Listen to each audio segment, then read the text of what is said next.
Hey man, are you tired? Coffee's just not doing it for you these days.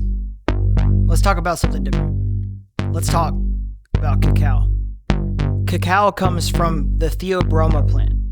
Broma means food, and theo means, well, God. So why aren't more of us talking about this God-like food source? Packed with antioxidants, polyphenols, theobromine, which is like caffeine but without the jitters, healthy fat, low carbs, protein, magnesium, calcium, and the highest plant source concentration of iron known to man. Why aren't we consuming this stuff every day? Well, you can. Our partners at Cora Cacao offer ceremonial grade cacao, sustainably sourced, plant to paste from fair trade farms in the Mayan motherland of Guatemala. Cora Cacao is committed to delivering cacao products to you at reasonable prices in a way that makes the world a better place for all involved. Whether you're making morning cocoa lattes, iced cacao, hosting a meditation ceremony, or just doing alchemy in your mom's basement, Cora Cacao is committed to supplying you with the highest grade stuff for what you, your body, and your mind need. So head on over to coracacao.com. That's coracacao.com. Use promo code INTHEKEEP, one word, all caps, at checkout for 10% off your order.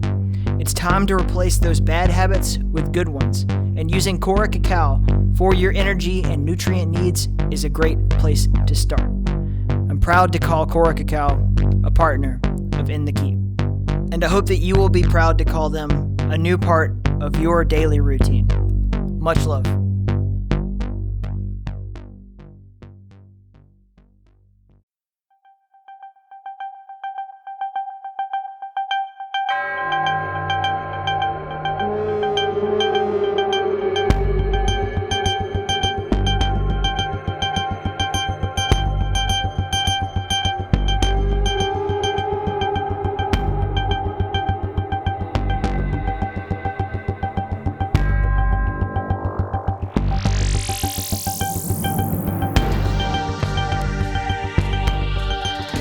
It could be an autobiography, because it's based on, the main character is based on myself. All of my, all the things that put me in the place where I am right now, starting with how I was brought up in a Catholic family, and how I had critical thinking when I was very young, all the way to having experiences in the Air Force, and then meditative experiences, out-of-body experiences after that, and that all kind of leads up to including individuals who I have characterized in the book as fictional, but are based on real people. So all the characters are based on real people. Most of the events that happen to the main character are based on real events. The places are real, but what happens in some of the places, like at Dulce, at Edwards Air Force Base, Area 51, Shasta, that didn't happen. That has been added to move the plot along and to kind of put everything together in one nice plot.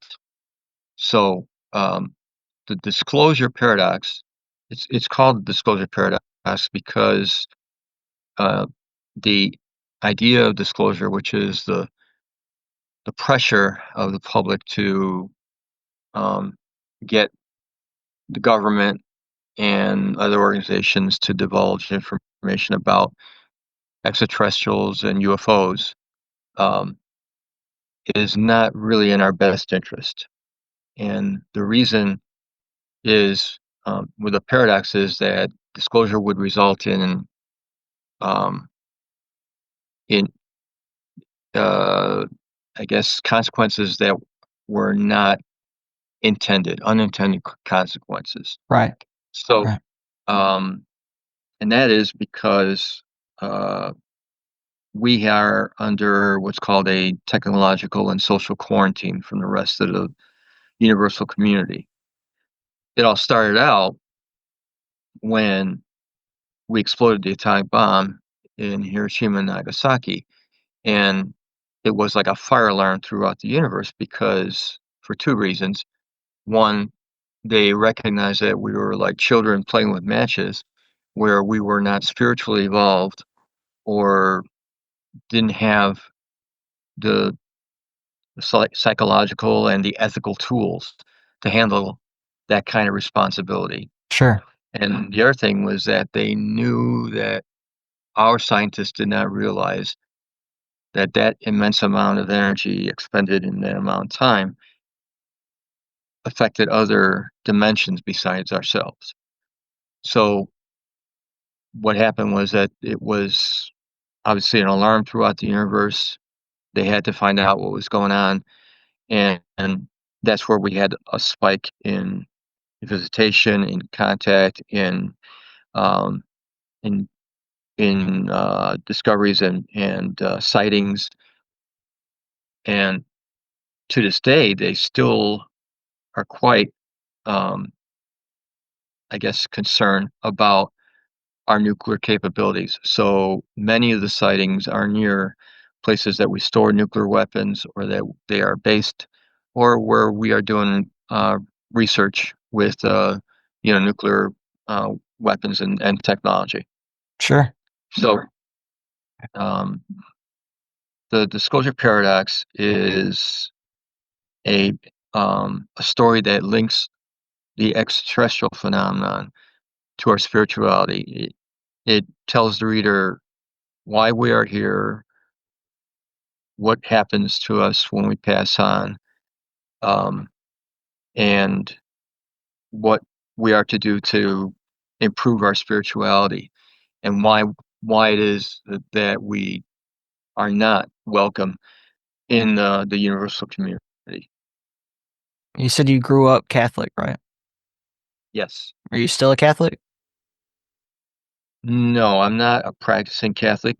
There Sure. are certain aspects about Catholicism that I believe in, and that is about the Shroud of Sure. Turin, Sure. um, and Jesus.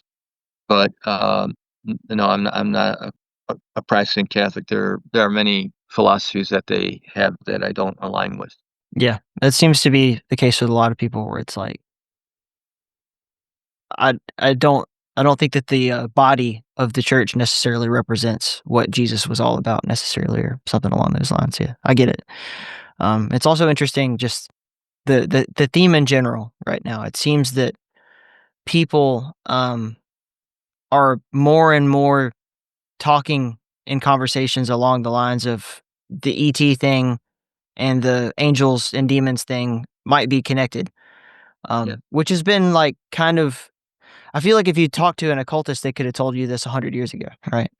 Or Emmanuel Swedenborg could have explained this to you, but for whatever reason, we're having to have this conversation again because we've had 100 plus years of just materialism in our thought.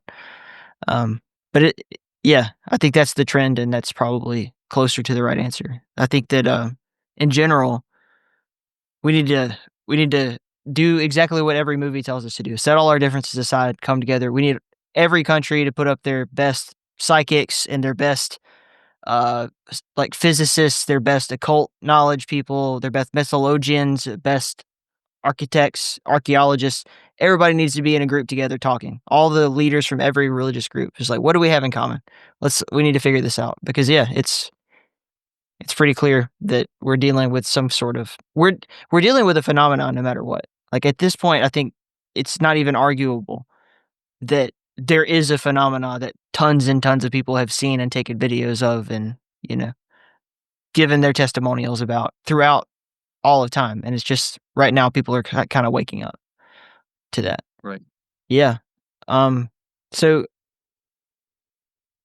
if I read correctly, you were in the Army Corps of Engineers, but you said Air Force earlier. Was it both? I was in the Air Force. Yeah. Okay. Yeah. What did you do in the Air Force? When did you join? Um, I I graduated with a degree in architecture, Ah, and in '82, I joined the Air Force because graduates in architecture in Chicago and we're talking all architects, not just people that were out of school. Sure. Um, we had a 27% unemployment rate, and at the same time, the government was giving out $12,000 signing bonuses. So there are three of us that signed up with the military. Two of us went to the Air Force, one went to the Navy, and so I became a manager right away because I was an officer Sure, you were and second lieutenant right out of college, second basically. lieutenant, Yeah. right out of officer training school. Right. And you know, when you're an architect, you're really part of civil engineering, and civil engineering is a Yeah. broader part of that mission, mostly having to do with the airfield Sure. and its facilities, and just supporting the flying mission. So there's a significant war uh, role that I would play. But during peacetime, I did programming, construction management, planning, and of course architectural design. Sure. How long did you stay in the Air Force? 13 years. 13. Why get out at 13? You were like a what major by that point? I Lieutenant would have colonel? been a major, but Yeah. it was right after the Gulf War. I Okay. was on a base that had fighter pilots from the Gulf War, so I was competing with them for being uh, recommended for Mhm. major by the general on the base. And the other thing was that the Clinton administration did a executive order that pared down the forces Mhm. since we were in peacetime actually after that. And so it made it very difficult for captains like myself to be selected as majors. It was a 56% um, selection rate at that time. Right. Right now, it's almost automatic, so Mhm. it's quite a difference. The timing was just bad.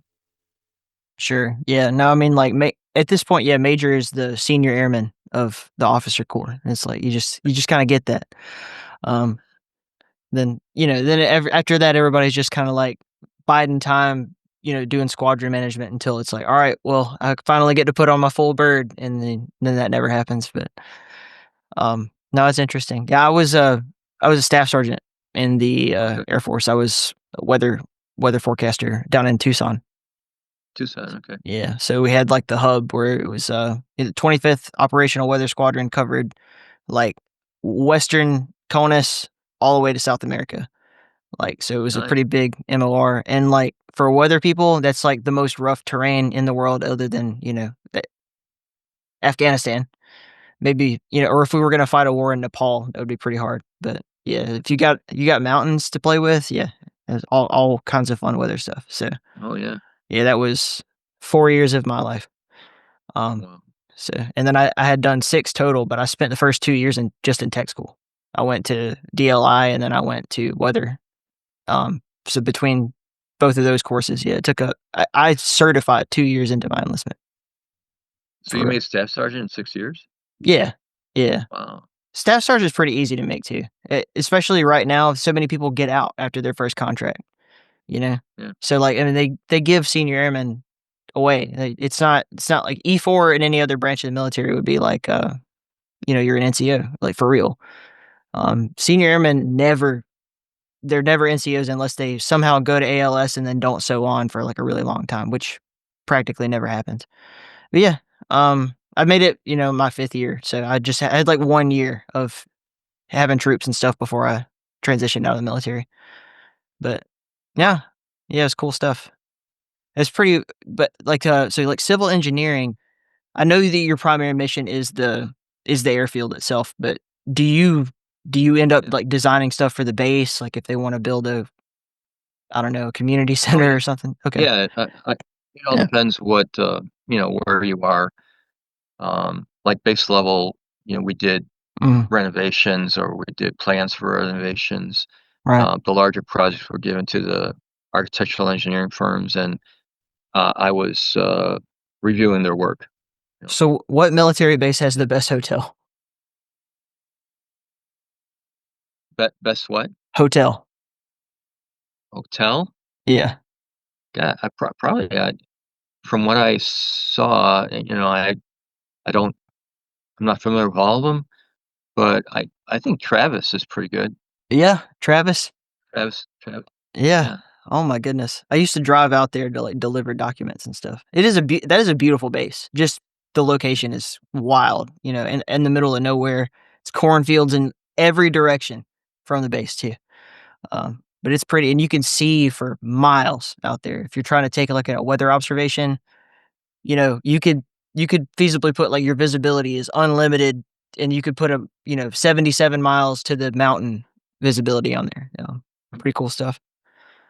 Um, I gotta say, Ramstein has a really bougie uh Oh, I bet. hotel. Yeah, I was surprised. Like compared to like Davis Monthan or something like that. Maybe Hmm. San Antonio probably has really. I've never stayed there, Yeah. but they put families up all the time for graduation, so I bet. I know when I was leaving Wright-Patterson, they were doing one over there that was Yeah. a lend lease kind of project where they actually had a contractor build it and then they would lease it from him. So I'm pretty sure that the quality of that job was good. Yeah. Yeah. Did you go to Montgomery for officer training school? No, I was at Lackland. Really? Okay, so they do officer. Oh, yeah. At Lackland Air Force Base, really. Yeah. I think now everybody goes to Montgomery. I think. Well, I was at Uh, Montgomery for Squadron Officer School, okay. Okay. and that was different. That Yeah. was when you're a captain and you go in Yeah. to get your continuing education credits, right? No, yeah, that's where I went to MEPSET because I'm from Mobile originally, so everybody in Alabama just goes to Montgomery for MEPS and to ship off. So Uh-huh. yeah, it's a area where it's so strange that so many people in the Air Force get exposed to that. And like right off the bat, you're going to officer training school or something like that. You're learning how to be proper and eat your dinner with the right forks and stuff, and then you're in the middle of just bumfuck Egypt, Alabama. It's Montgomery is more ghetto than Mobile and Birmingham, and it's still the capital. It's crazy. Mhm. Um, there's still like big billboards for gun stores and stuff, and I just imagine some kid from like Cincinnati shows up there. Um, yeah. So how did that time, you know, translate into you learning about ETs and all this stuff Okay, that you're so writing about in the book? th- when I was at Wright-Patterson, Mhm. and Wright-Patterson is the cradle for Air Force Right. research and development. I was assigned to Aeronautical Systems Division, which is the R&D part of the Air Force. Mhm. We had as many as um, 40 offices for weapon systems over there. A Mhm. lot of people. We had 1.75 million square feet of laboratory and office space there. But my project, one of the projects that I was given was at Foreign Technology Division, Mhm. which is the organization that's responsible for evaluating weapon systems from foreign countries, looking at their strengths, their weaknesses, looking at opportunities of how we can take care of the weaknesses. And then they would make reports of all these weapon systems individually and send them over across the base where the the engineers and scientists would take the reports and come up with concepts Mhm. for new weapon systems or for improving existing weapon systems. So this place, Foreign Technology Division, was a very sensitive facility. It was in a warehouse, renovated warehouse, about 250 by 250 feet square. Right. And once you got there, you saw motion detectors on the lawn. And even if you had a top secret clearance, you had to be escorted around. So once you get through the double doors, I noticed that the doors had no numbers. There were no names on the doors. There was no directory to get you around. And my escort told me that whoever was in one office did not know what was going on in the next office as a result of compartmentation and need to know policy. So that was their OPSEC over there, Operations Security. My project was on the second floor. They got the second floor for a new computer system. And, at that time in the late 80s, mid to late 80s, computers were huge. So they needed a lot of space for cooling and for these computers. I didn't know what the computers were used for, but my job was to go there, evaluate the space, and make sure that the contractor had no opportunity for claims against the government for changes in, or in the site conditions or, things that were there that were not in the drawings. Were you guys on the ARPANET by that point, or ARPANET? ARPANET? Was that so the DoD at that time frame was using like a form of the internet, but the internet didn't exist to the public yet, No, we didn't. So interesting, yeah. I wonder at what point it did come on, because I know that like the Soviet Union were trying to get access to it in the mid 80s, like while Reagan was still the president. Okay. So it's interesting. Okay, I'm sorry. Just an odd question. So I needed to look at the as-built drawings. The as-built drawings were the drawings that indicate the condition of the facility prior to construction. So going through the drawings, and I see a sheet that's labeled basement. Now this is for a renovated warehouse, and normally warehouses don't have basements. It's not economical. You just build more space. If you want more space, you don't make a basement in a warehouse. So I thought that was pretty interesting. And I'm going through the drawings again, and I realized that there's a sheet that's a detailed floor plan, and it's labeled cryogenic chamber. And it shows the cryogenic chamber measuring 70 by 90 feet. And I thought that is profound, especially in this kind of facility. And the immense size of that cryogenic chamber had to be for very large specimens, not for dishes. Yeah, that's not a person in a, it's not just like a few people, or are they crammed in there like sardines or something? They're just bodies on bodies. Yeah, there's something there. Sure. So, interesting enough, I kind of filed it in the back of my mind. I didn't feel any stress about keeping this secret. And I did keep it for about 5 years after I left the service. Interesting thing, just yesterday, I had a discussion with a former OSI agent who was assigned at Foreign Technology Division.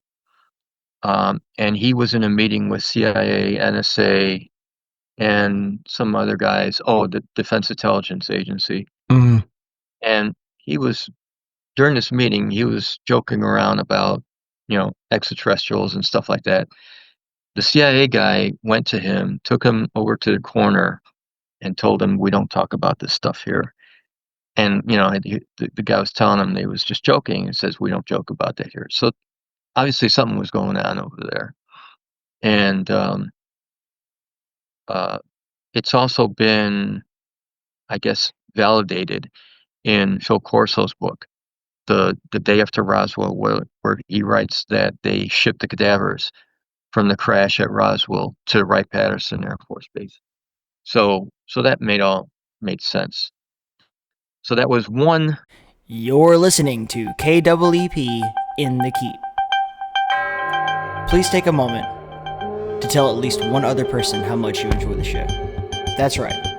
Grab that link and send it to that buddy you're thinking of, who you know would be interested in what we're talking about right now.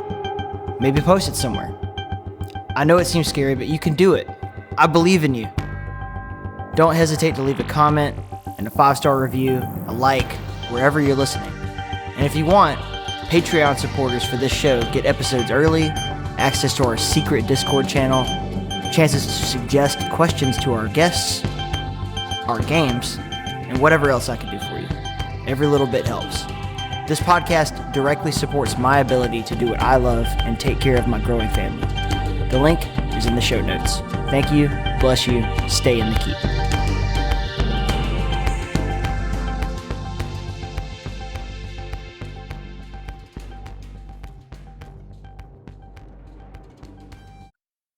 Small part of getting me to this path. After Sure. that, I had reason to be skeptical about things that were happening, more inquisitive about things instead of just out and out saying it's a hoax.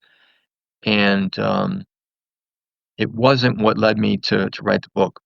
Other things happened much later. Okay. So then you're just kind of living with that knowledge. I'm assuming you haven't talked to anybody about it for a really long time. Right. You didn't even go to like mental health and talk about this at that time. So No, chaplain? it didn't. It didn't faze me. Something about myself or my spirit just filed it in the back of my mind, almost in the subconsciousness. It it caught. There was one event that caused me to remember it, and after that event, that's when I started to be proactive in being almost like an amateur researcher. So what So happened was, were you doing like hypnosis therapy or something? Or no, I was EMDR? in 2009. I was just going through the channel surfing at home, and I came upon Ancient Aliens, and it was Eric Von Daniken talking about the Book of Ezekiel Mm. and how the Book of Ezekiel is a misinterpretation. Yeah, Yeah, there you chariots of go. the gods. There we go. Yeah, so the it was profound because I recalled when I was in high school that I was listening to a rock station and fell asleep, and then woke up to an interview with Eric Von Daniken talking about the very same thing, the Book of Ezekiel, and how it was, really a form of contact and documented contact and documentation of going into the craft, and all the things were just terribly misinterpreted, but it was high technology. And the next day I went into the library, got the Bible out, and looked it up, and sure enough, it was just like what Eric mentioned. Mhm. So when I was watching Ancient Aliens, that memory came to me. At the same time, the memory from Wright-Patterson came to me, and I put the two together, and that's when I realized that I needed to be more proactive about doing things, and I really started to get involved in research and meeting people, and at that time, social media was just starting up, and that's what led me to the point where I got to the point where I was gonna write the book. So what happened was, I would be interested not only in, ETs and UFOs, but I'd be interested in, like, alternative energies and, stories about, patents that were taken uh, from inventors by the Department of Energy in the name of, national security, and even, like, some inventors being killed, because they wouldn't sell their patents to, the Department of Energy, things like that. Mhm. Um, and that's in a book by Gary Vesperman, he's a researcher, and he came up with a book about 121 pages that detailed the patents, the names of the um, inventors, uh, the number of patents that were taken, and also, like, there's some inventors that were actually put in jail. So I got involved with people that were, explaining that to me, and other conspiracies like, the big pharma, or how the corporations use our colleges for their research and development, for their private research and development, things like that. Um, and what happened was that those same people also would be involved in being interested about um, UFOs and ETs. And those people are the ones that I later characterized in my book. But what I started to do was to put together a blog.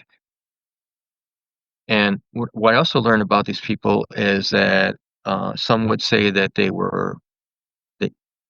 they saw craft, or they had contact, or they were abducted, and some said that they had implants. And they would just, talk to me openly about it, but then they would be making sure that I wouldn't say anything to other people, because they were being targeted by their families as being crazy, or they were being ostracized by their friends. So they're very secretive about it. So what I did is I developed a Facebook page called Spirits and Healing, and we had as many as 300 people that all joined, and they would share their experiences, compare their experiences. They became more open. They made friendships, and that was part of I guess, the information that I put in the blog, which I called the Red Pill. And the other thing is that I learned that some of these people would say that after abduction or after contact, that they got some psychic abilities, Sure. and these psychic people would tell me that I had a role to play. They didn't tell me what the role was, but they told me that I had a role to play. And then another woman, um, who turned out to be my I guess mentor, spiritual mentor. Um, she would actually go into a trance and act as a medium, where another race, which called themselves the Watchers, would contact me through her. And they were the ones that told me also that I had a role to play, and they told me that I was a counselor and informer, and Mhm. told me to start to learn about meditation like everyone else. These spiritual people, these psychic people would also tell me about meditation. So I started to do that. And then once I started to meditate, that's when the out of body experiences happened to me. And that's when I decided I needed to write the book. It's very interesting when you talk about meditation from that perspective. Um, Anybody who ever actually like, if you take the time to go to a Buddhist temple and talk to the monks about what it's like to be a Buddhist, one of the first things that they're gonna tell you is like, "Don't get mad at me in, like, a year when you start to experience things and you have questions, and I tell you it's okay," because people don't know what they're signing up for necessarily. But yeah, even rudimentary forms of just basic meditation Mm. wildly expand your consciousness. Just, you know, when you're able to have your brain dedicated to any one thing at all. It's the same thing like when an athlete is in like flow state, a basketball player, it's just, looks like he's moving through like slow motion camera in a movie while everyone else is frantic. But yeah, it happens. Um, so how long of practice and meditation did it take before you started to experience this stuff? I started meditating in 2009. Uh-huh. My first experience was in 2012, and it was going through a wormhole. What happened was that my spiritual mentor, the, the Watchers, told me through my spiritual mentor that they were going to test me in meditation. And not long after that, I had that um, wormhole experience, which is, if you saw the film Contact with Jodie Foster, Yeah. it was just like that. There was motion, there was color, vibration, all kinds Sure. of stuff like that. It was amazing. And once I Mhm. realized what was happening, I was back in my body. 2 years after that was the most profound meditation, out of body experience, and that was where saw a indigo cloud in front of me. And Mhm. not only did I see the cloud, but I felt a euphoria the kind of feeling that people say that they have when they are near death and they're going towards the light. And so I had that, and as I got closer to the cloud and I focused on it, it dissipated, and the euphoria got stronger, and all around me, along the horizon, were flashes of indigo in a cluster, like a beehive cluster. And the message that I was getting was that these flashes were our spirits between lives that were either downloading their past life into this massive cluster or uploading their next life based on what they downloaded from their past life. Right. And then they told me that this massive cluster of all these energies, these individual energies combine to make what we call the source energy or God. Right. When that happened, I was again back in my body. Yeah. So, I mean, it sounds like an astral travel kind of thing when people describe Mhm. that.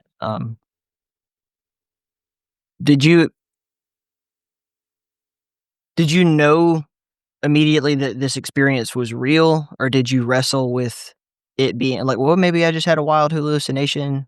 Um, were you taking drugs? There's all kinds of questions that need to be asked. No, yes, first of all, no, I didn't take any drugs Yeah. before either one of those. During the wormhole experience, I did use anise stars, Uh-huh. because anise stars help activate the third eye better. So I did use them prior to, I just used them as incense, right? Right. And but the second one, I was just in my chair and sitting down and just hoping to have just a quiet meditation, Yeah. and that popped up in front of me, and I knew that it was very profound, Who are especially when the I felt that euphoria. who are these watchers? What do they look like? What do they sound like? Tell me about I them. don't know who they sound like. Hmm. They just communicate through that woman, and they have not communicated to me since I wrote the book. So it's almost like, okay, you did the book, now we don't need to talk to you anymore. Um, but she tells me that they have an outpost on the moon, and that they are essentially monitoring uh, the spiritual nature of humanity. Okay, so the moon. This is my favorite thing to talk about recently. I don't know why, but I just there's we are talking about the moon like no time before lately. It seems. It's under review. So, was it Ingo Swann in Penetration talked about remote viewing this space on the moon in the Hmm. 70s, right? Yeah. And of course, it's a remote view. Nobody knows what's really up there and all that thing. Of course, by this time they had sent allegedly a few people up there and some rovers and whatnot. Um, Now I think it was like really recently. Was it? I have to look up his name, but lieutenant general that's in charge of that space company. Uh, Basset? Quaza? No, no, no. I'll get this in just a second. I'm gonna say I'll feel bad if I don't actually say his name now. Okay. Oh my goodness. Steve Quest, he was a former U.S. Air Force lieutenant general. Now he's space built. He owns space built. Okay. All right. He literally said publicly recently that the Chinese are already mining oxygen-3 on the back of the moon. This is what he says. And Mining oxygen? O3, no, is it oxygen? Or what is it they're mining up there? I think it's O3. Huh. Something weird. Eh, Okay. Point is that he's saying it's the Chinese. And he's saying that this is the reason behind the Space Force. Like, we've known about this for a really long time and nobody wanted to do anything about it. This is his story, right? I don't know what's true or what's not. But regardless, a lot of people are talking about what the fuck is on what's up with this moon thing. Why don't we ever see any live video of a satellite going around the moon? Why is that so hard? Why can't we just watch the ISS 24/7 live stream like everything else we do on Earth? Why can't they just have a ISS Twitch channel and a YouTube channel and a Roku TV channel for all I care? It could be on 24/7. We could know what they're doing up there, but that's not the case. And why? Why are we not allowed to know? So, um, Ingo also didn't identify these people as Chinese. He just said that they were people, and he said in his remote viewing session that they were naked, walking around. All these, basically mine shafts and buildings and equipment and lights, like lots of big, tall floodlights around the areas where they were at. Then you have this history of people, looking through telescopes and just reporting weird shit they see moving on the moon. What's that? Sure. But it's been kind of, I don't know. I mean, I'm a meteorologist at best, at best. So I don't know a whole lot about the dynamics of solar bodies and moons and planets, all that stuff. But there's a lot of weird things about the moon. It's resonant, so it seems to be, I'm not saying it's hollow, but what I'm saying is that it's, if someone were mining it out, right, that might explain why it has this resonance to some degree. It's humongous for a moon. People are even at this point arguing about how old it even is. Because I read an article recently that said it was 11,600 and some odd years old. That before that there was no moon. And, and then they're like trying to cross-reference that with mythology. Like where does it even talk about the moon in a lot of older myths? So I don't know. I don't even know what to believe. You tell me what to believe about the moon. No, all I know is what I mentioned. Sure. But I'm pretty skeptical about why we didn't go back. I think that Armstrong and Aldrin, they saw something and they were advised not to say anything. And those people that go to their face and tell them that the whole thing was a hoax, and Aldrin punched the guy in the face for that. Obviously, there's some emotion there where yeah, the two of them handled it differently, I'd say. But yeah. Lots of apprehension around that topic. Yeah, I definitely think they were on a mission. I think they did some stuff. But it's just so odd that we went to the moon and then we just didn't go back after that. It was like someone gave us the please get the hell off my property. Exactly. Yeah. Don't come back. And then probably a lot of negotiating about what we could do. We don't want your type. Yeah. You think we're not good enough yet? Well, that's the whole premise in my book. The reason that we're under a technological and social quarantine is because we are spiritually corrupt.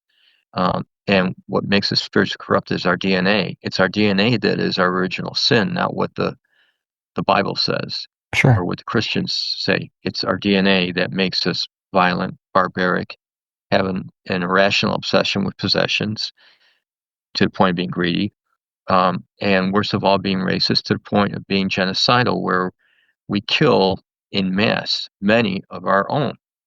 So, the aliens see this and they reason that, look, if we're going to kill our own en masse, you can imagine what we would do with someone that is not like us for any sort of reason. So they see us as quite a dangerous species when you combine our DNA and our intelligence.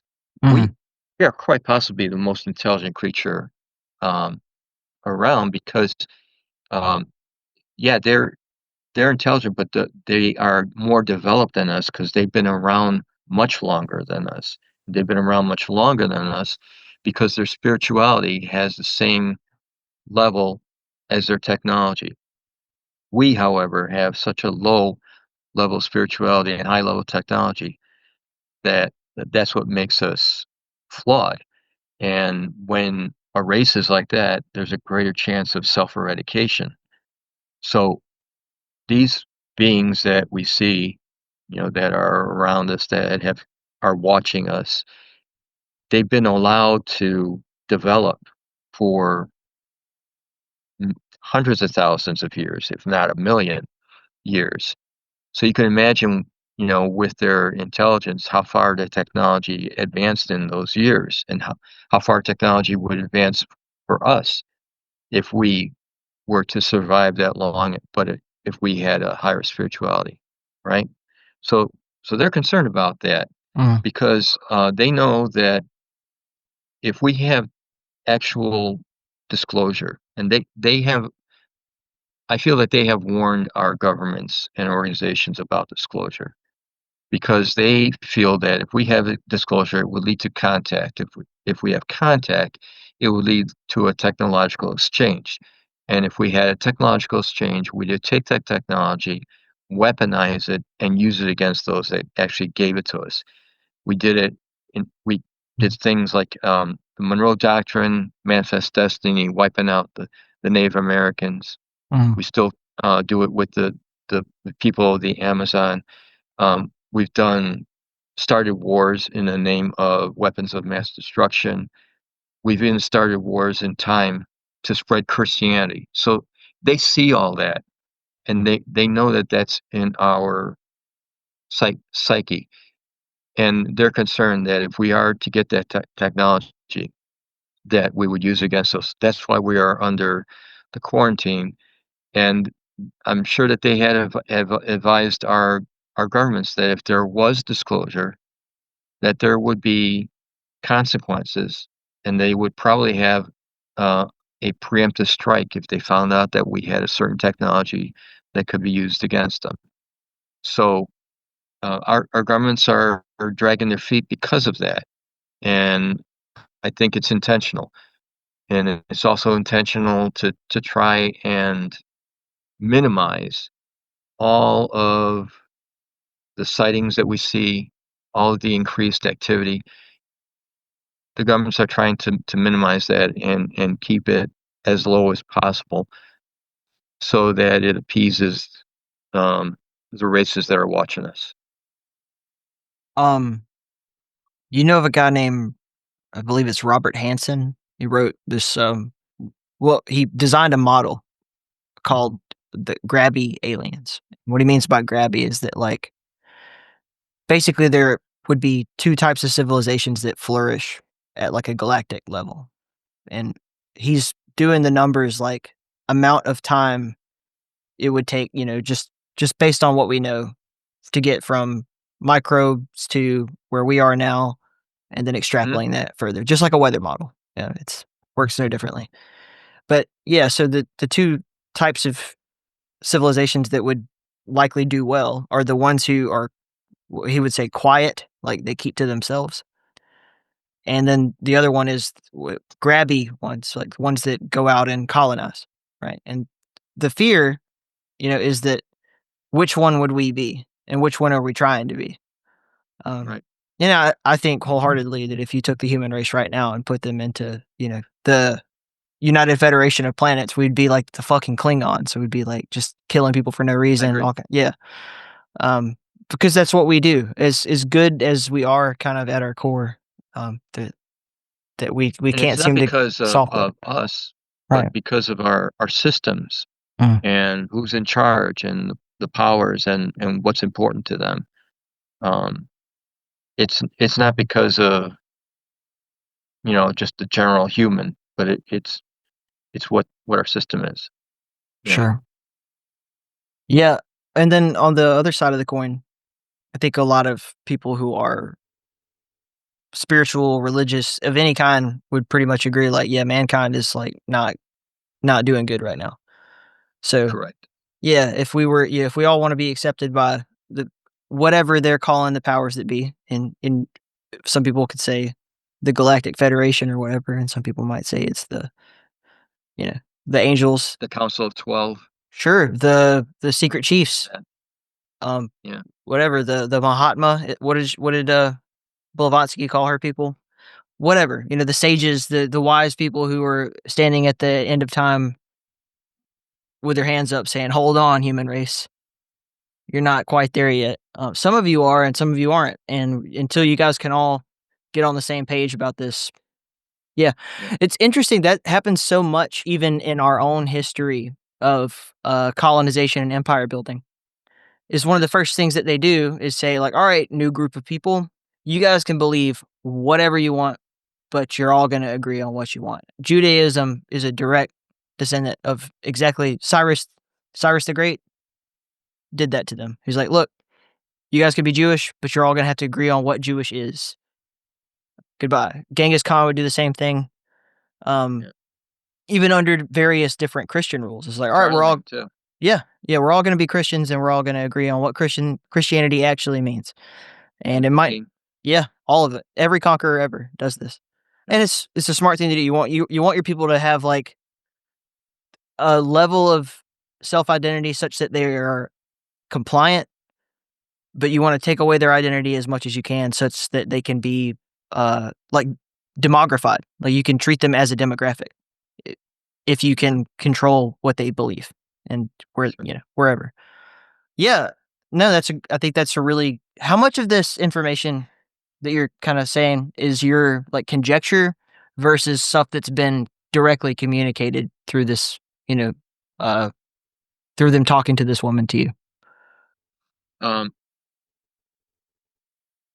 I feel that everything is through whoever is communicating with me, either through meditation or contact through the medium or dreams or validation of past researchers. Like you heard of Robert Dean?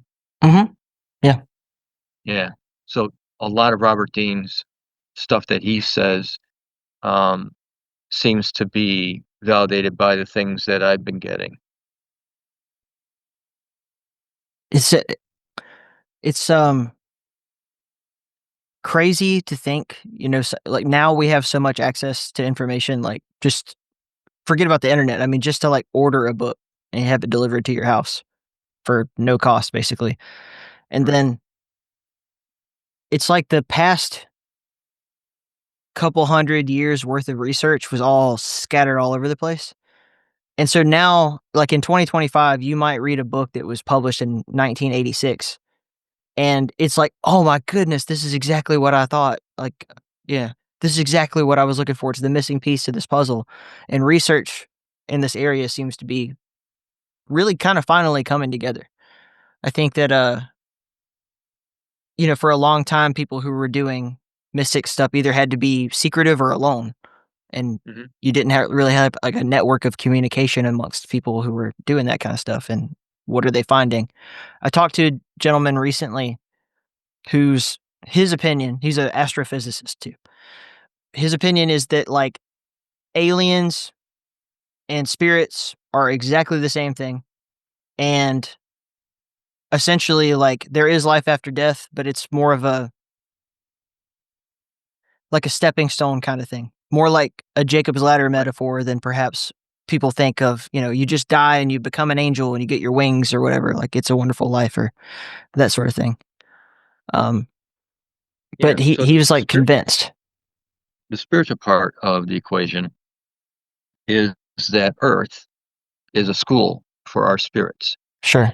Our spirits are linked to us through a gland in the brain. And the pineal gland. Spirits our spirits are energy, right? So in order for them to learn the lessons of love, of pain, suffering, creativity, beauty, all of the human elements, they're linked to us so that they can experience it through us. And this is a school for spirits. So in terms of the time span of our life on Earth compared to other races, other lives, it's very, very short compared to their time scale. And that's why it is called a school. And that's why we should all look at this as something very, very temporary, even though we're talking 90 years for a lifetime. It's very short in the big picture, and we should look at that perspective. And it is here where we learn about the lesson of life. And when we pass, we either graduate because we have learned a lesson based on that past life. And remember, I told you about that indigo flashing, Sure. or It's also very common with angel reports. Like when people talk about having an interaction with an angel, they talk about this like blue or purplish light. It also comes up in when you're talking like ghost hunter type folks, like paranormal research. They take pictures of orbs all over the place, especially in graveyards or whatever. But the question is it the soul of a person relieved from their body, or is it other things that they're seeing that are visiting those places or tending to those people? And nobody really knows the answer to that. But yeah, spirit right. orbs have like a crossover with the angelic phenomenon and more with the UFO phenomenon. So I would just posit they're probably all the same phenomena, whatever it is. Yeah. But that's a very common thing. I don't know why. It's just it comes up a lot. Blue or purple flashing light. Yeah. Mm-hmm. How could you? What was size? Are we talking? What's that? What size are we talking? What, the orb? Yeah. Well, I don't know. I've only seen videos and talked to people about that. Mm, I can't, especially like in that meditation, I couldn't give you dimensions. sure. I couldn't figure out the scale. I just know it was huge, you know. You talked about the visual of the wormhole effect, Yeah. and we have this kind of long-standing hallucination that people have, right? If they're taking drugs or meditating or whatever it is that they're doing to get their fasting, I don't know. But the kaleidoscope is sort of synonymous with like psychedelic experience, right? So you watching like old 60s, movies or whatever, like everybody love the even Scooby Doo, right? The kaleidoscope thing. But it's like everything is kind of breaking apart and turning into something new as you go through a tunnel. Right. Yeah. And there's just so many similarities between different points of view. A lot of times when people take DMT, which I'm not advocating, but people do it. They talk about speaking to some sort of entity. A lot of people call them elves. Hmm. I don't know why, but that's what they say. But and they're having these crazy geometric visions. It only lasts like 10 minutes, and then they come out of it and they're like, I feel like I went somewhere else. Like, not that I had, it's not the same as when I don't know, if you take a bunch of mushrooms and you see a elephant that's not there or something walking down the same street you're on. I'm talking about they feel like I just blasted off to outer space, went somewhere Uh-huh. else, and now I came back. Like this wormhole sort of experience. Mhm. But I would definitely say like if you can get there without doing any drugs, that would be better. But yeah, people make their own decisions.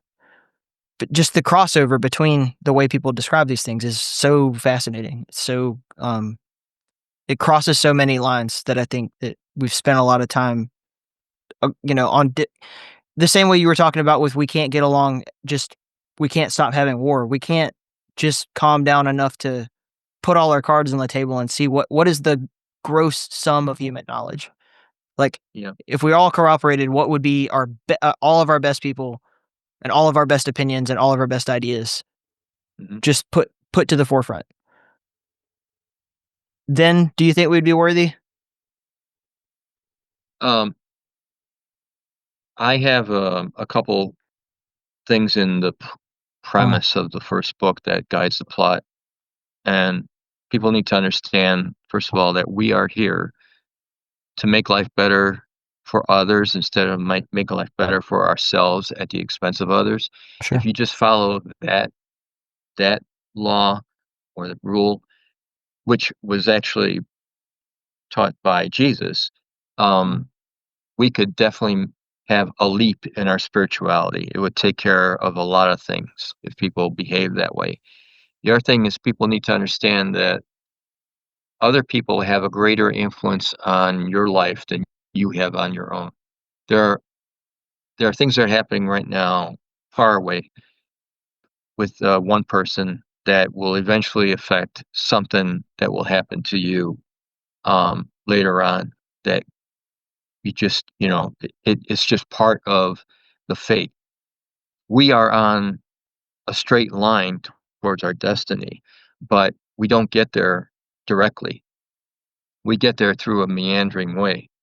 And if you take the line and then you plot the meandering line over it, and then you pinpoint the places where the straight line intersected with the meandering point, when you pass those places and you look back, you will realize which ones were the points that had an impact to get you to where you were going.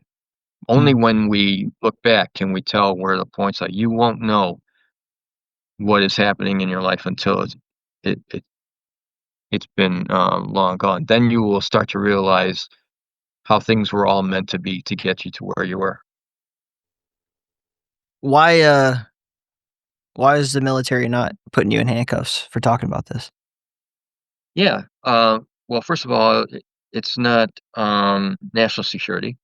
Okay. Second, uh, the government or whoever, what I call the military industrial complex, I'm small fish in the ocean for them. But the other thing is that they welcome more and more information that's out there because the average person can't tell the difference between fantasy and fact. And the more information that is out there, the more people are confused, regardless if it's true or not. And especially in this day and age of the internet, it is so easy to put out information that is false, but make it look so real. And the government is okay with that. They won't even deny anymore about things. They don't acknowledge.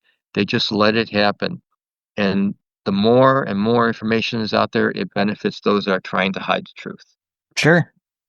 I mean, there might be a group of secret chief looking people in black robes standing on the other side of the moon right now, watching a camera of us and saying, like, we were going to let them into the Galactic Federation, but they still think that they're arguing about whether or not their Earth is even a sphere. And they think that this moon has been here the whole time. That's how dumb they are. Um, and then, somebody comes by to check, like, hey, are the Earthlings ready yet? And they're like, no, dude, they still think this moon is But real. so my belief, based on a lot of just reading and Yeah. just kind of trying to formulate thoughts. My belief is that Jesus was a hybrid, and he was an emissary, sent as a test to see if we were close to being ready to be, joining with the spiritual community. And we put him to death, which means that we failed a test. And all of these Christians that are saying that there's going to be a second coming, that's not going to happen because they're not going to make that same mistake. It'll happen again, and regardless of who is sent, there still will be a danger. And whoever is in charge would probably find a way. So we're not ready, and there's certainly not going to be a second coming to satisfy that. It's an interesting way of people who, when you interpret the Gospels, like just the 4 that are in the Bible, forget about all the rest of them. It's not like Jesus really says, like he's the Terminator, I'll be back. Like I, Jesus of Nazareth, will ride again on a noble steed with a sword through this world. He didn't say that at all. So, but the idea that the spirit that he embodied, like the Christ or the Messiah or whatever the Galactic Federation of Planets calls that. I don't know, but whoever that representative of the higher pantheon of things out there was, yeah, I mean, we certainly failed that test, but I could see where perhaps the idea is that we will be tested again at some point, or Possible. another, maybe the same spiritual being, but in a totally different, human avatar, if it's even human at that point. I mean, it could take us a while, so we'll see. We'll probably be cyborgs by the time they let us in, because they're like, oh, So well, this brings me to the sequel, which will be coming out in October. right. And the sequel is about the blood of Christ and the Shroud of Turin. Salvation, by the way, people. Disclosure Salvation. Paradox, salvation. Right. And there's an entire chapter on the authenticity of the shroud, looking at botany, forensics, blood science, nuclear physics, all of that stuff, archaeology, and there are a couple things that people need to understand that are fact based on these research papers from all over the world of researchers and scientists. One, they determined that the blood of Christ does not have a human match. Two, his DNA is not human. Three, the image that was made by his resurrection was done by way of a radiation event. And for us to actually copy that image. You're listening to KEEP in the Keep.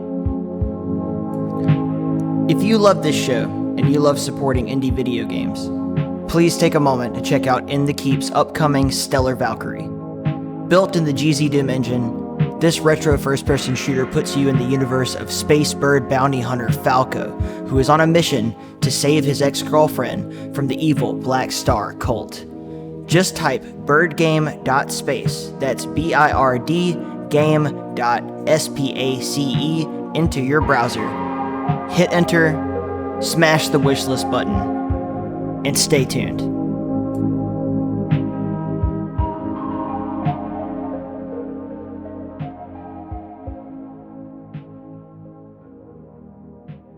The way it is on a linen would take micro lasers calibrated to the proper depth because it was a 3D image powered by approximately 16 billion watts of energy. We only have a laser that uses 8 billion right now. But we're gonna burn, baby, burn until we get there, bro. We got the power now. The other thing is that you could only use those lasers for 1/40,000th of a second. Right. We don't have that technology. So there is something very profound that happened to make that image on his shroud. The other thing is, as I mentioned about the blood, right? There are 376 verses in the New Testament that mention the blood of Christ. I don't think that's an accident. I don't think it's coincidence. I think there's something to that. What's the number again? 376. Is that number significant in like some sense? I don't. Numerologically, or I don't know. We could talk to a numerist. They call it? Numerologist, I think is the word. Numerologist. Yeah, it's funny stuff, but yeah, it would be. Or is it an angel number? I don't care. Does it have any significance at all in any other context? Yeah, and then would be interesting. The other thing is that he cryptically told us that his blood will wash away the sins of the earth, and I think that we should take that literally. So the hypothesis in my book is, what if we were to have technology to harvest his DNA, take it, and then use it to repair our own DNA, and then we would become like him, and then our spirituality would be solved. That's what that book is about. There was a horror movie very similar to that. I'm trying to remember what it was called, but essentially, like this girl goes to Italy as part of a nun's convent, right? So she's just living there, and then she becomes pregnant, though she did not have any intercourse, and then comes to find out that the church there had acquired, I think, a relic from, I don't know, the Spear of Destiny or something that had Jesus's DNA on it, right? And then they were able to use that to impregnate her such Wow. that she would have that, right? But, it's obviously it's a horror movie, but still it's like almost a Jurassic Park sort of thing, but just in this case it's Jesus Park. I'm sure Ken Ham would love this at his at his Ark Park or whatever he's got going on. Um, but yeah, it's almost like it's your version of the Da Vinci Code kind of thing, but It goes a little deeper. Yeah. a little deeper. Yeah, Yeah. it's interesting. Because you like many other authors will write fiction that's based on real stuff or to you real stuff Yeah. or whatever it is, and that that could be anything from just an allegorical fiction about my life told through a different character, or like Little House on the Prairie kind of thing, all the way up to this on the other extreme. But yeah, it makes it interesting because you're able to potentially communicate information without necessarily saying like, "Oh, well, I wrote a nonfiction book about it and asserted all of this is true." One of my, former guests and a good friend, Monica Bullock, she is a paranormal investigator and she basically just writes fiction, but all of her stories are, real things that she did. She just Mm-hmm. tells it all through fiction. What is it? Why not just write a nonfiction book about, exactly what happened?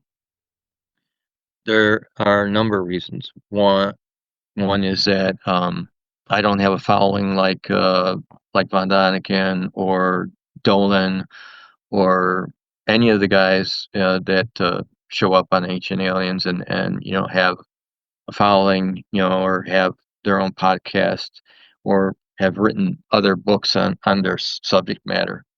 Mm. So I can't compete with that. But the other thing is that being in the military, if I wrote a nonfiction book, regardless of the topic, it had to go through a formal review process, and Yeah. and that's to ensure that there's no information that would be detrimental to national security. Right. So So or this is like a sensitive. public affairs you'd have to Yeah, go through. public affairs does that. Yeah. No, it's interesting. I used an alias for the first 3 years of this podcast for that reason. I was like, I don't wanna have to deal with anything. I never talked about the Air Force or anything, just until I was out because I wanted Yeah. to make sure that I wasn't gonna get called into an office and say, "Hey, Yep. you said what?" I'm like, "I didn't say that. That was some other guy on the internet." Um, So, and the other thing is that a lot of people that um, I want to read this book, they they are turned off by seeing the titles of nonfiction books, and some just cannot accept uh, stories about extraterrestrials or abduction or Dulce or Area 51, any of that. They just will not read it. mm, So um, my reason to write fiction was to attract those people and kind of ease them into the topic chapter by chapter, um, and knowing that there is truth in this book, them knowing that the book is based on parts of my life. So what it does is it attracts people that normally would not read this subject matter. It sure. gets them oriented in the mythology of it and in the language, Mm, and it makes them, and I've heard from people that have read the book, they go into the internet and they start to search the things that I talk about, Dulce, or Rendlesham Forest, or Antarctica and aliens, or Operation High Jump, all that stuff. They go in there and then they realize, wow, they never really knew about that, and so it opens up a new world for them, and it jars their perspective of what is reality. You mentioned high jump. What do you think happened with Admiral Byrd? Yeah, I think there was something there. I don't think it was just to map out the edge of the Antarctica. Yeah. However, as wrote in the book, what happened to Byrd, what they say happened to Byrd, where he was taken and he met The Nazi some high. Nordic aliens were there, Yeah, and yeah. that's a hoax. Yeah, I think I think that the diary is bullshit, but I think that it Admiral is. Byrd had a profound experience. We I just have a don't know what it chapter is. in there that proves, not Yeah, proves, but gives evidence of why the diary is a hoax. sure. Yeah. Yeah, Um, but it's one of those captivating things. It's like Bob Lazar, like as soon as you get into like weird stuff 101, Admiral Byrd, Bob Lazar, uh, yeah, Roswell, like whatever you're going to put in the ancient, or not ancient aliens, but the unsolved mysteries season, whatever, whatever that looks like. sure. Crop circles, cattle mutilation. Yeah, Yeah, it's all there. The X-Files season 1, basically. Uh, it it is odd to think about how if you classify something as like allegorical fiction on like the hierarchy of books that people buy, it's obviously above the weird. I don't even know what they call it. If you walk into a Barnes and Noble, like where do you find the Art Bell books? Uh, oh, you I know, say paranormal, right? sure, and it's a tiny it's a tiny section. It's Yeah, tiny little minute part of the bookstore that sure. only people who basically look like me stand around all day trying to pick things out. Um, Whereas you walk over to the allegorical fiction, the fantasy area, it's like the biggest section of the whole bookstore. So that makes sense. I always thought that like Sitchin should have published The 12th Planet as a fiction. And then he would have then been the greatest fiction author of all time instead of just being the pseudoscientific crazy guy who could read Sumerian. Because That's a good like point. yeah, if Mm, you look at Asimov's Foundation series, right. something like that. People like are still talking about that and talking about it like it's myth. Like it's like this is something that needs to be studied. This gets it so right 100%, even though it's a piece of fiction. And everyone's okay with that.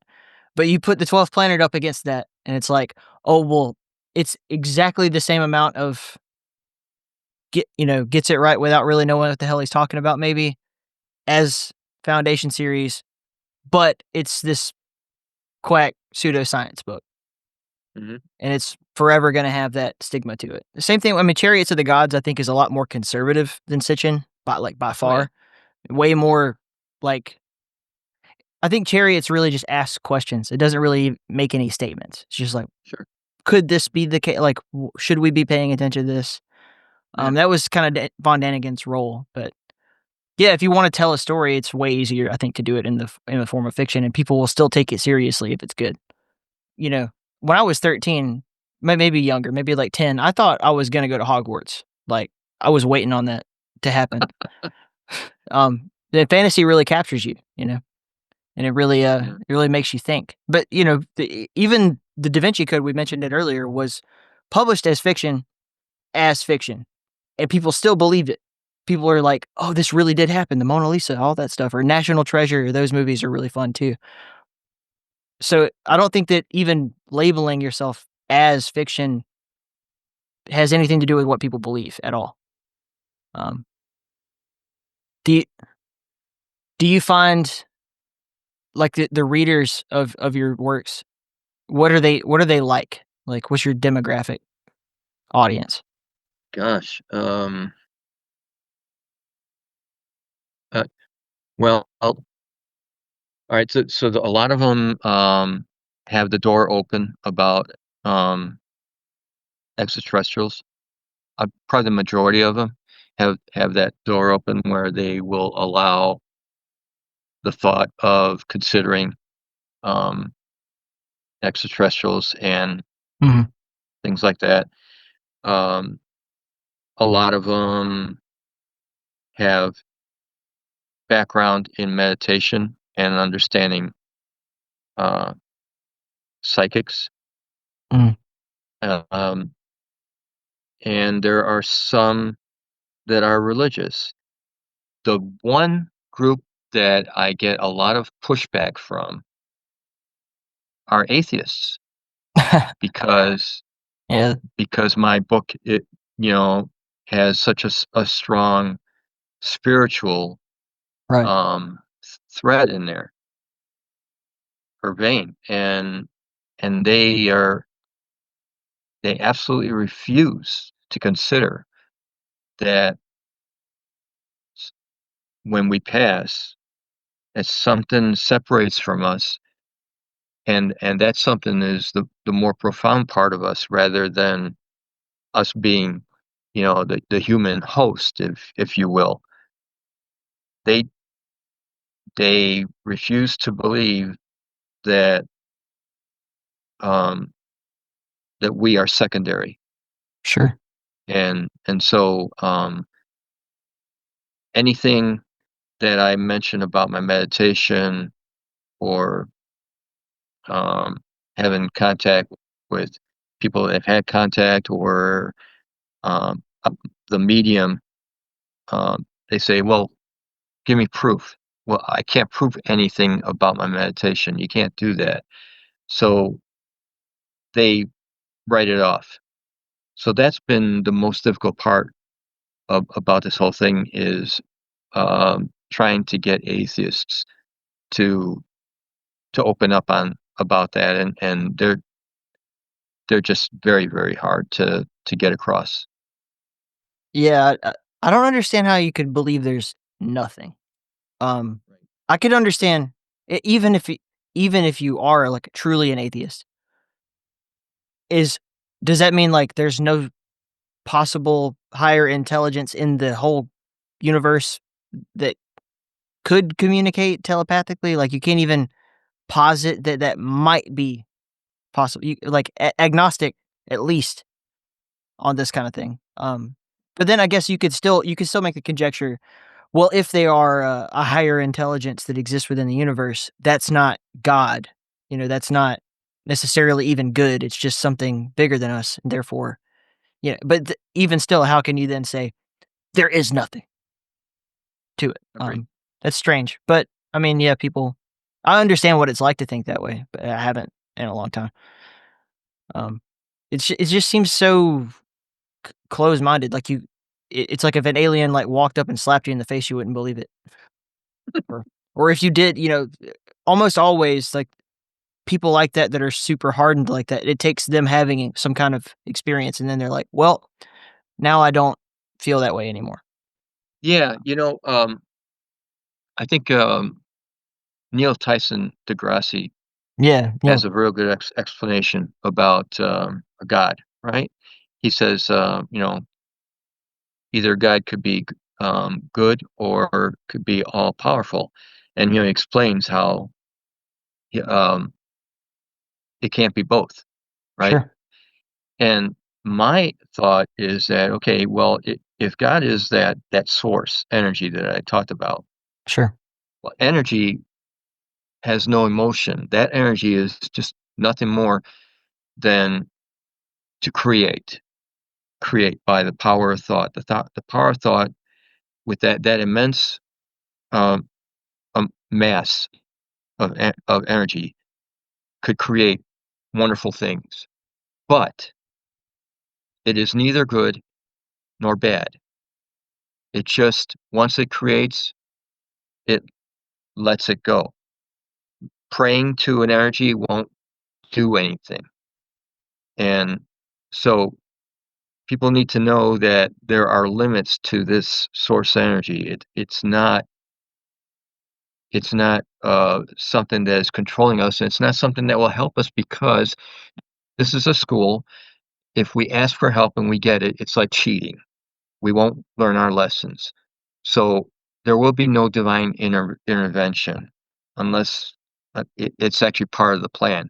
But overall, we're here to learn something, and we're not going to get the answers to the test. It's a very sober way of looking at it. Because there are some people on the other side of that fence that are saying, like, some people legitimately kind of believe that the God as described in the Torah is a trickster who has convinced all these people that he is truly the creator. And then, you start looking into the Nag Hammadi and stuff like that, then it comes up a lot where it's like the other gods are calling out the God that they're worshiping, saying like, "Hey, why are you telling them that you're the almighty and all powerful," or whatever? And I could posit that, that could be the case. So if you're looking at, some of the stories of Sumeria, allegedly, like Enki and Leal constantly duking out, and that happens in so many different mythologies. I mean, Loki and Thor, etc. There's all these different conflicts amongst the chain up to whatever the source is. Yeah. Well, all you have to do is look in the books of Deuteronomy, Numbers, and I think it's Judges, and parts of it Exodus, and there's evidence there that they weren't dealing with God. They were dealing with some sort of imposter, and you know that imposter, in my opinion, took Israel out of Egypt and sequestered them to make um, his own conqueror or warrior race to get rid of the pagans that were throughout. They were peaceful pagans, and Ironically called Gentiles. yeah, and if they didn't do that, then he killed them. And like in one passage in, I think it's Numbers, that they killed as many as 20,000 of them because they were protesting for peace, and he wanted his warriors, and so he just like incinerated them in front of everyone, and it was enough to for people to fall in line. But in my opinion, the God of Israel that took them out of Egypt was not God; it was an imposter. It's interesting. Like at the time that the Hebrews would have left Egypt, right? And then they would just leave with this thing in a box that you have to have special clothes on to not die of radiation poisoning or anything. Yeah, Yeah. right. Yeah. And what did that represent? And I don't want that to come across like, first of all, I'm just exploring the idea. I don't know what really happened, but also like I can also understand the other side of the coin where it's like, well, we think that this is the one true God, and this is why we acted the way we did because it was telling us to, or something. Perfectly open to that as a other side of the coin. But just for the sake of exploring, what might have been. Yeah, what is it that they took from there? And and like why were they able to? Why was such a small group of people, disorganized in many aspects, able to just take over this vast region of what we now Right. call modern day Israel, Palestine, Jordan, Right. and a constant kind of traffic through that area, and then later Roman influence on the area, and even Persian influence, because it doesn't get talked about enough, in my opinion. There was a lot of that going on, especially during the height of the Persian Empire. So much of that area was just completely ran by Persians who were so like Zoroastrianism doesn't ever get talked about today because it's such a small, tiny, tiny little sliver of existing religions. But that was kind of the ruling class thought of a certain time. And then you have like even in the book of Matthew, like Jesus Christ is visited by three magi priests of Zoroastrianism who believed in the same, whatever it was, Isaiah's same prophecy. They had the same idea that there was going to be this special guy born on this day, and he was going to be important to the world somehow. And who knows what really happened, but there's a reason I think why that story still persists to this day. You have so many different groups of people that all have somewhat overlapping ideas, and it's just the Hebrews who kind of move into this area and have like all right, everybody, we're the new kids in town. And when you're reading some of the accounts, it doesn't necessarily seem like they were just kind of peacefully, hey, can we stay here about anything? They walk up to the city of Jericho and knock the walls down after marching around it with the help of angels. And yeah, I think it's surprising for a lot of Christians who have not genuinely read the Old Testament. Oh, yeah. Like most, I think people read Genesis, Exodus, and then they just kind of skip to Jesus. Like, there's a lot that goes on there. There's David and there's Samson and there's all kinds of crazy stuff that probably doesn't fit a lot of people's narratives when they think of what God is. And then think of all the books that were taken out. Oh yeah, but Enoch alone is crazy. That it's just only, and it's even more impressive that it survived to us only because the Ethiopians happened to be the only sovereign Christian nation that survived in Africa. The Coptics to some degree, but basically, like, the Book of Enoch is here because Ethiopian Christians had it the whole time. Yeah. Whereas a lot of the other stuff, and there's some degree to this where it's like you can't just read every book that's labeled like occult, esoteric knowledge or whatever and assume that there's anything more to it than a hoax without doing some research. So, sure. I mean, the Gospel of Thomas, the Gospel of Mary, whatever, the diatribes of Hermes Trismegistus, all this stuff, you have to like really be willing to accept that a lot of this is probably just conjecture. And it's not necessarily like an autobiographer following Jesus around on his, with a pencil in his hand. I think Luke was the original scribe about Jesus' life, even after 80 years. But still to this day, even in the TV show The Chosen, a lot of Christians believe that Matthew the Apostle and John the Apostle are the authors of Matthew and John. No, I think they plagiarized. I think, I wouldn't even go so far as to say they plagiarized it. It's just like John the Apostle and John the Revelator are two different people, but even in the core of like baseline American Christians still think John the Apostle wrote the book of John while Jesus was alive. And the same with Matthew. But they're like, historically, Luke, I believe, yes, was the first one written. And then the other two borrow from it. Well, John less so than anything. John is like what do they call it? There's the synoptic gospels, the three, and then there's John. Because it's so different. The story of Lazarus being resurrected from the dead, all kinds of stuff. The first time I genuinely, like, as an adult, sat down and read the Gospels, I had to message my older brother and be like, dude, what is going on with this book of John? Because if you actually read the books, it's like, this is way different. Yeah. Yeah, it's like written in a different time. It was written in a different language. People don't realize that either. It's like most of this stuff was in Aramaic. The book of John was written in Greek. And some of the word choice even is because it was being translated from Greek. Right. And then a lot of the stuff that we have was then translated from Aramaic into Greek and then later into Latin and then later into wherever, not until Martin Luther that we really start to see localized translations. And then the King James, because he wanted to get a divorce, I guess. Yeah. No, it's so fascinating. What have you learned from all of this? Like, what do you take away?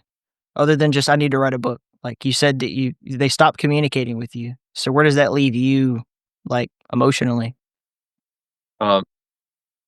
Recently, another psychic woman told me that, hey, wait a minute, you're not a counselor and informer, you are a liaison.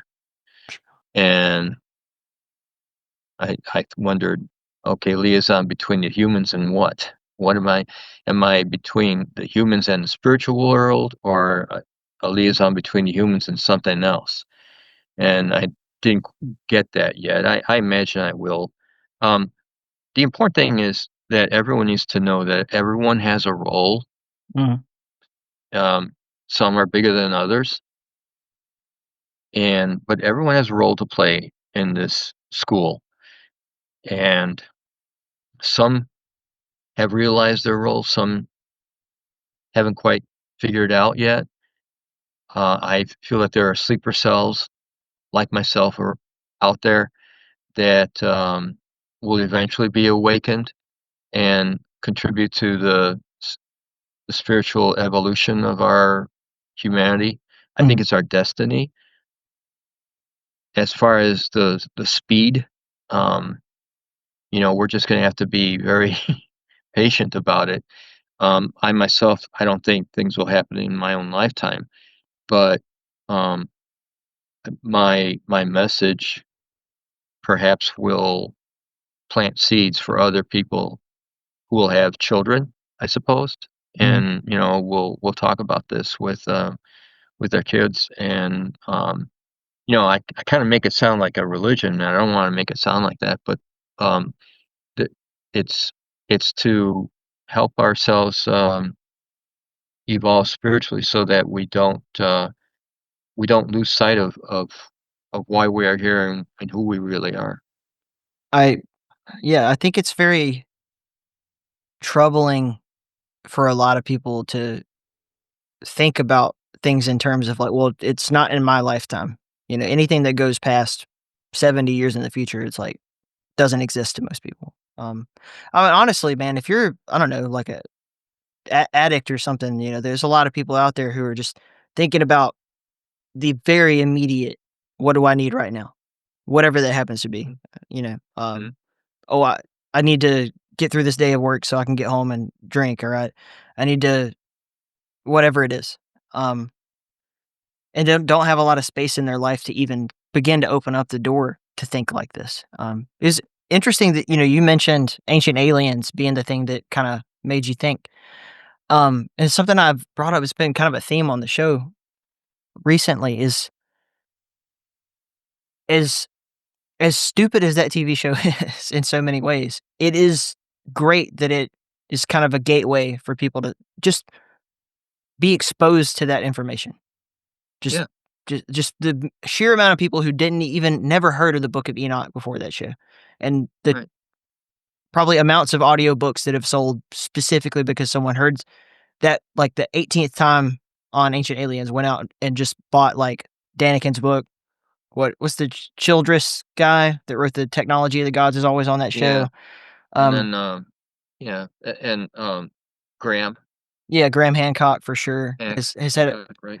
I think Joe Rogan put Graham Hancock on the map for a lot of people. Oh, Yeah, like, I think, my generation especially, like, if you heard of Fingerprints and Magicians of the Gods and all that stuff, it was probably from Graham's appearances on the Joe Rogan podcast. mm, mm, And he kinda has that power, he can sort of if he has such a big audience that he could feasibly take any person and elevate them to a higher status of book sales or get them a Netflix documentary or whatever it is, just because you can prove there's an audience for whatever it is that they're talking about. Um But yeah, I think that as much crap as that show gets, it's sort of it's a great that people get into it that way. And if it could be that more parents in general are just having these conversations with their children, be like, "Oh, I was reading this book the other day and it talked about this, and that." Just the idea being planted, like you said, like a seed through generations. yeah, Hopefully, eventually it'll click with people. And now, arguably more than ever, we are at least having these sorts of conversations with just in public. You don't have to go hide in the Mason's Lodge or whatever. Talk about some of this stuff. Did do you think that, with this position of being a liaison of sorts, I mean, are you scared? Are you? No. No? I've been told by the watchers that I'm being protected.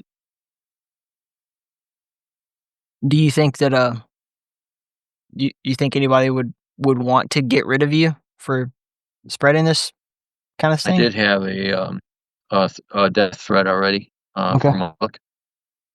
There are extreme religious people that Sure. don't don't like my message. Isn't it crazy that the religious people are the ones that want to kill you and the atheists just tell you they don't care? Yeah, Yeah. I consider myself a woke author. I have a lesbian in the book. Uh, a woman is a Hickory Apache Mm, woman. The lesbian, she's a black lesbian. I have uh, Native American, as I mentioned, and it and I talk about Black Lives Matter for a little bit. I also talk about they visit a Japanese internment camp that was made a national monument by Bush in 2006, mm, and they go over there for like a spiritual, I guess, event. So there are things that will certainly um, rub the Christian white right people the wrong way, but I don't care about that. sure. Yeah. It's just so fascinating because I wonder if I were the liaison to this council and I had to like make the case for humanity. I don't know what the right answers are in a lot of these scenarios. Where like are they looking down at us and are they saying, "Man, these motherfuckers still care if other ones of them are gay." They're fighting about that. And then on the other hand, I wonder if they're up there saying like, "Dude, these guys are down there pumping babies with hormones and doing surgery." And I don't know which one of those two things that these, gods favor or Yeah. whatever they might be. And it's very hard to make that decision because you don't know. We have this sort of struggle in humanity between empathy and, you know, decisive logic or whatever you want to call that, where it's like, do you favor what's more caring, you know, for the lowest all the way down to the least common denominator, like just everyone gets as soft a life as they possibly can have? Or is it a necessary trial that we have, difficulties and we have to solve them? I don't know. Um, it seems like the only conclusion that I can come to is that the balance has got to be the key. Like somewhere in between those two things, those two complete poles of thought, has to be something closer to the truth. But I'm curious, like, what do you think? Um, I don't know, like there's so many elements that um, we we are doing uh, that we still don't have all the answers of that we're still doing things just because I think a lot of decisions are based on emotion and fear Sure. and a-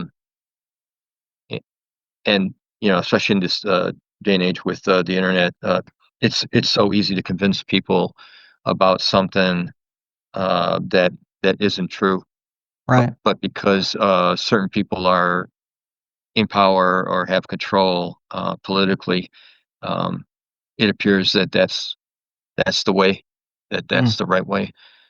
So, you know, I I am quite concerned about the demonization of science, and I am concerned about the continued approach of taking beliefs and using them to make legislation. Those are two forces that are really working against us, even in a spiritual sense. sure. You know, Bruce Solheim, you ever heard of him?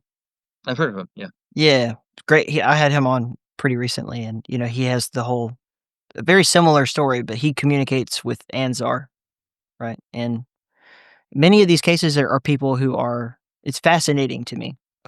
Like almost never do you talk to anyone with like gifted knowledge or psychic, telepathic, telekinetic, any ability like that, where in which they claim to be the source of whatever it is that they're experiencing. They're like, no, it was someone gave this to me or someone helped me out or something, something that I communicate with or have communicated with Yeah.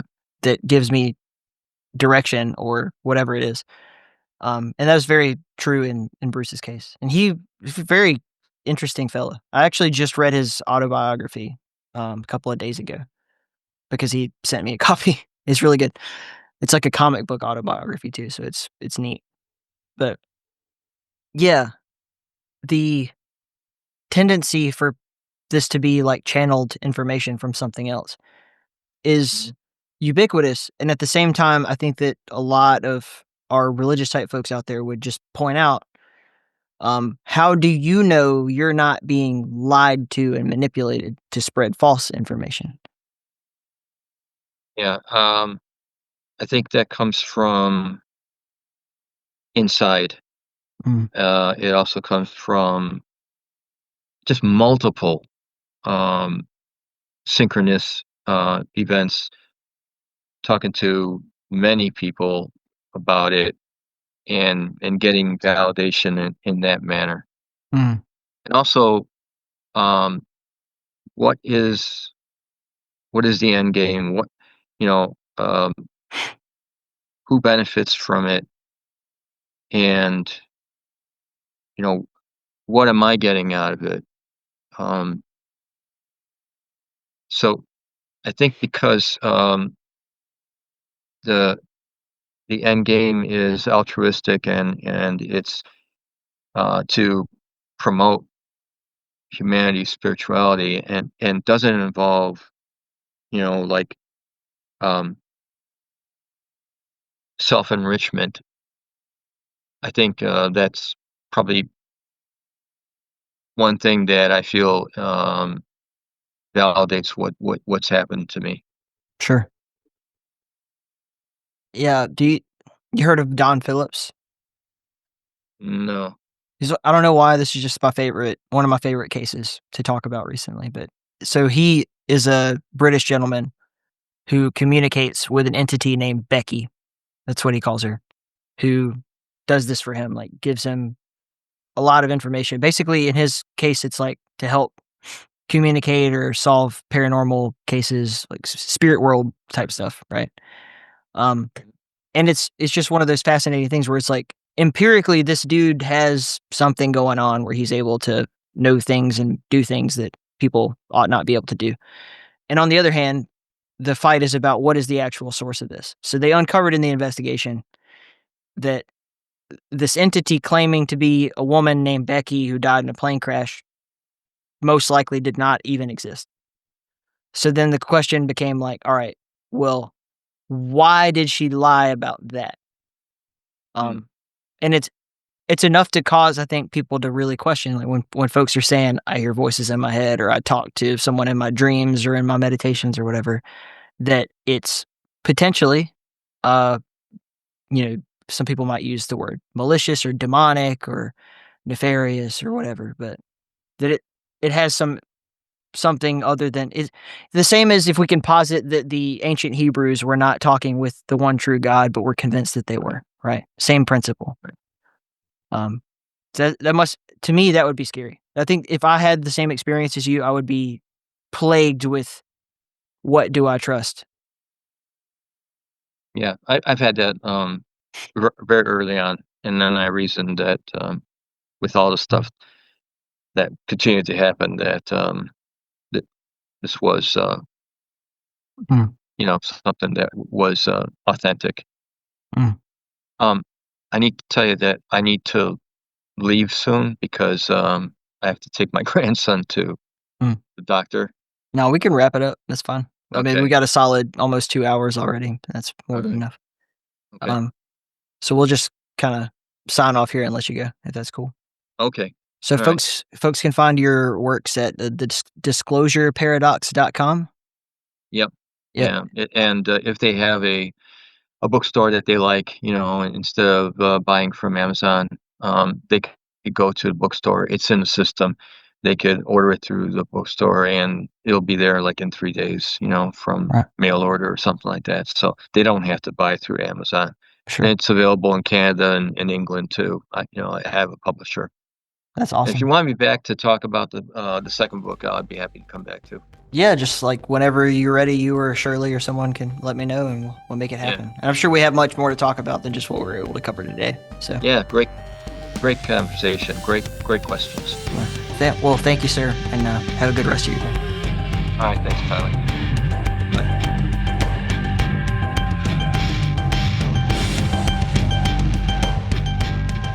Thank you so much to Paul for coming on the show. I hope that you guys enjoyed it. Please let me know what you think in the Discord, discord.inthekeep.com, or in the comments, or wherever you're listening.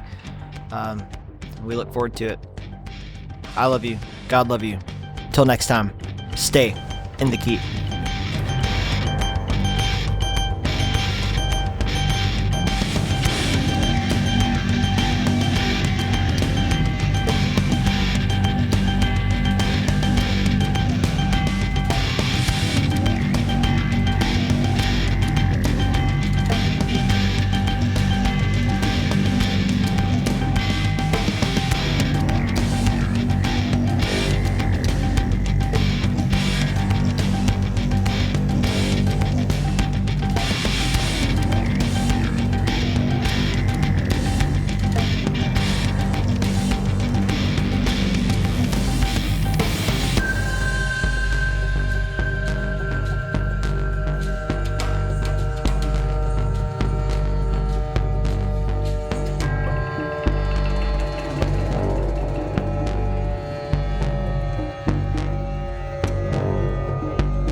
Hi, I'm Ben, host of the Field and Foley podcast. Every episode I sit down with incredible guests, not just sound designers, field recorders, or musicians, but experts in everything about audio. We explore the creative process behind the sounds that shape our favorite games, films, and experiences. Whether you're an audio professional or just someone who loves great sound, Field and Foley offers deep dives, behind-the-scenes stories, and insights you won't hear anywhere else.